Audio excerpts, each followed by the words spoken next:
I didn't go to the past to solve anything.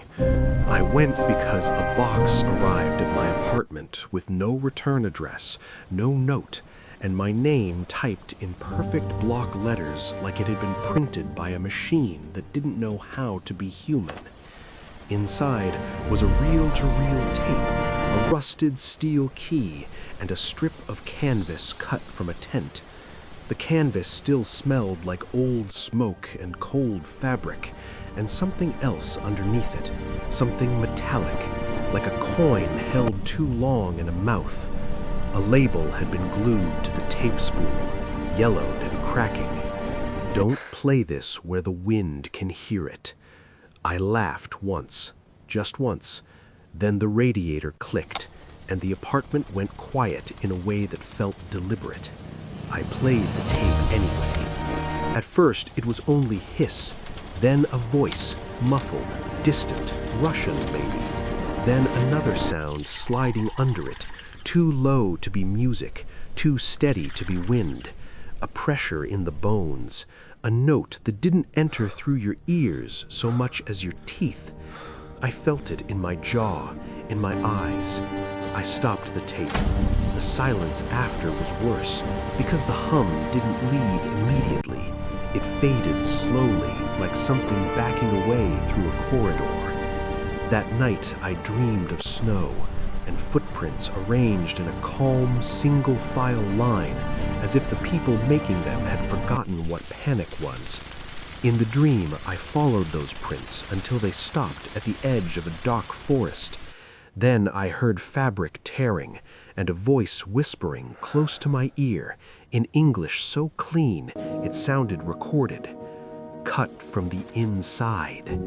I'm not proud how quickly curiosity can make me stupid. My channel was small then. True crime, eerie deep dives, atmospheric storytelling. The kind of content that makes people check their locks, then hit play on the next video anyway. I'd covered the Dyatlov Pass incident before.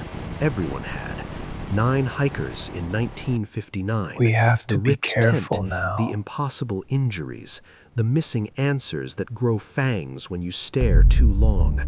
But I'd never had something like that tape, something physical, something that felt personal. So I assembled a crew, not a big one, the kind of team you can lose without headlines. Mara, a cinematographer who could make a parking lot look like a haunted cathedral. Jonas, my sound guy, obsessive about frequencies and silence like they were living creatures.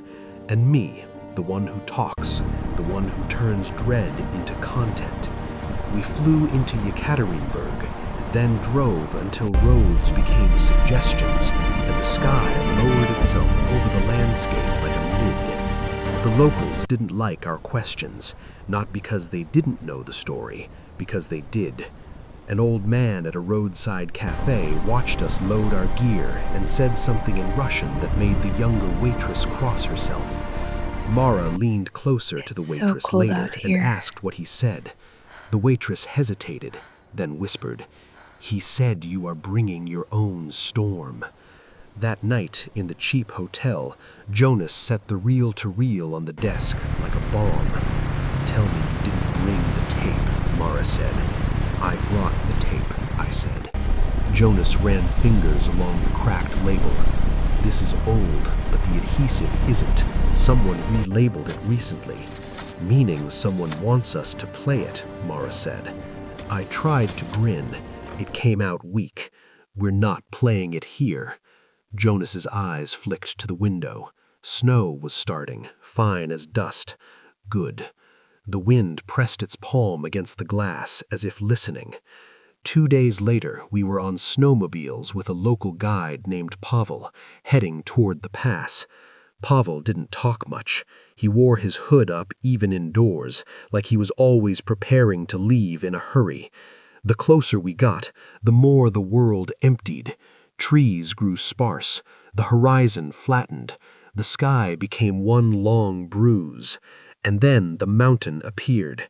Not dramatic, not jagged, just present, a broad shoulder of snow under cloud. Pavel killed the engine and looked up at it like you'd look at a closed door you knew was locked from the other side.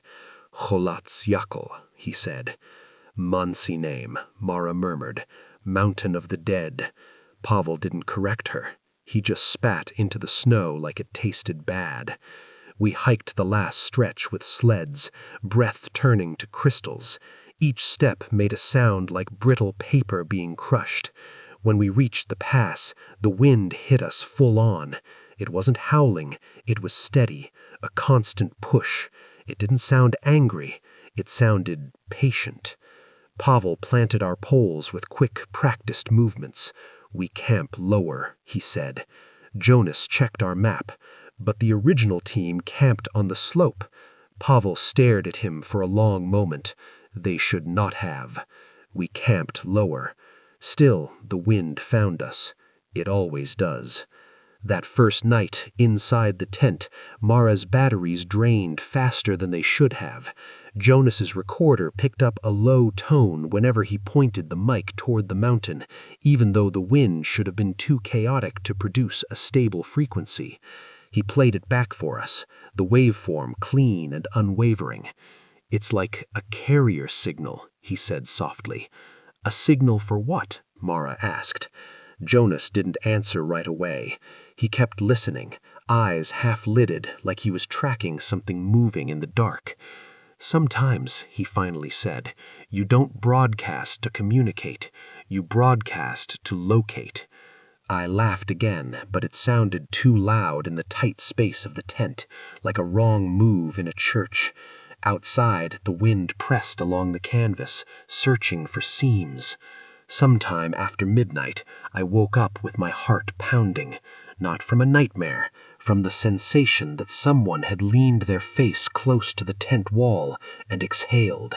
The fabric bowed inward slightly. I held my breath. The bowing eased. Then I heard it, a faint scrape. Not wind, not snow. The careful sound of something dragging a fingernail down canvas, slow and curious, as if reading Braille. Mara slept, turning away. Jonas lay still, eyes open in the darkness. He whispered, "You hear it too." I didn't reply. I couldn't. The scraping stopped. For a moment the wind sounded normal. Then from somewhere uphill there was a muffled crack, like ice snapping, or a bone. Jonas turned toward the mountain and whispered like he didn't want the wind to hear him, "It's closer." In the morning, the snow around our tent was smooth. Too smooth.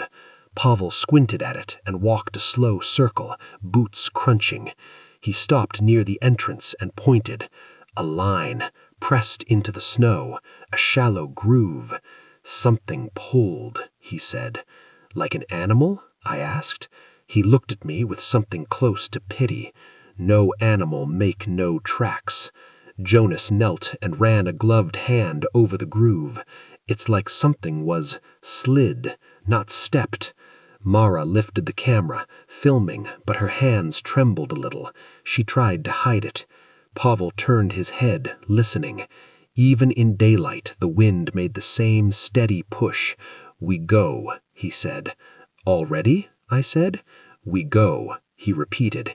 He didn't argue. He just started packing as if time itself had become dangerous. We hiked higher anyway, because of course we did. Because content needs proximity. Because humans believe the next hill will explain the last one. By late afternoon, we stood at the slope where the original hikers had set their tent. It felt wrong instantly, like stepping into a spot on the floor that creaks and realizing the house was trying to warn you. Jonas granted a tripod mic and began recording the ambient sound. Mara filmed a slow pan over the ridge, the pale sky, the blank expanse. I stood where the tent had been, and for a second my vision shimmered. It wasn't hallucination exactly. It was like the air remembered something and showed me a still image.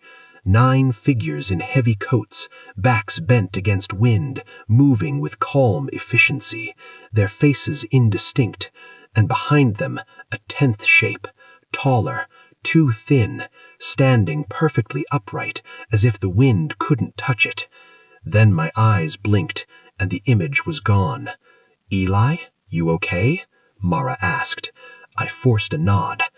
Jonas waved us over. "Listen to this." He played the recording. The wind hissed, yes, but underneath it the same steady hum, cleaner now, louder, and beneath that hum, faint as distant speech, a pattern of sounds that almost became words. Almost. Jonas scrubbed the audio, isolating frequencies. The pattern sharpened. A whisper, layered and doubled like a chorus trying to imitate one voice. I leaned closer. And then the whisper turned into something unmistakable in English with the wrong kind of clarity. "Come closer." Mara went still.